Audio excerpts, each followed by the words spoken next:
Well, around the world, the highly contagious Omicron outbreak is bringing new fears and uncertainty over what is yet to come.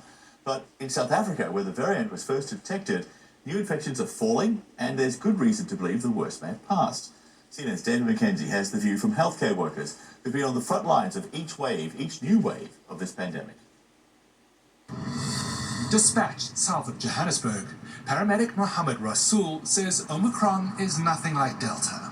During then, it was only COVID, and nothing else. Will you be able to walk, sir? We were with them during the chaos, when the Delta wave of COVID-19 ripped through South Africa. Severe patients crashed quickly. Rasool's team spent hours looking for hospital beds. Charities like Gift of the Givers rushed to set up field clinics, scrambled to distribute oxygen concentrators to save lives. With Omicron, they say they haven't sent out a single one. It's a patient that's complaining of tightness in chest. Rasool says their call-outs now are for less severe patients, like this 46-year-old who tested negative but is still suspected of having COVID. Reassess after 5 minutes, check the chest.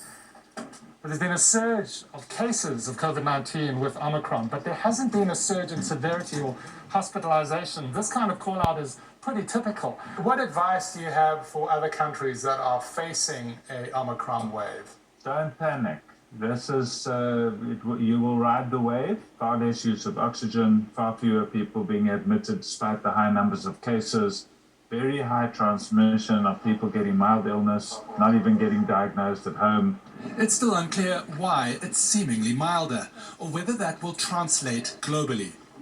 Scientists here believe up to 80% of the population in South Africa may have had COVID-19 before, likely providing a shield of immunity against severe infection. Vaccine coverage also plays a major part. This would have been an absolute nightmare if it was Delta. So I think we can just be very grateful that it has not been as devastating as it could have been. But there's still reason to be cautious, it seems. Yeah, well, we've learned with COVID generally, you never let your guard down. For a brief moment, though, Rasool dares to hope. Severity of the illness is not that as it was, so I'm actually quite optimistic about it. David Mackenzie, CNN, Johannesburg.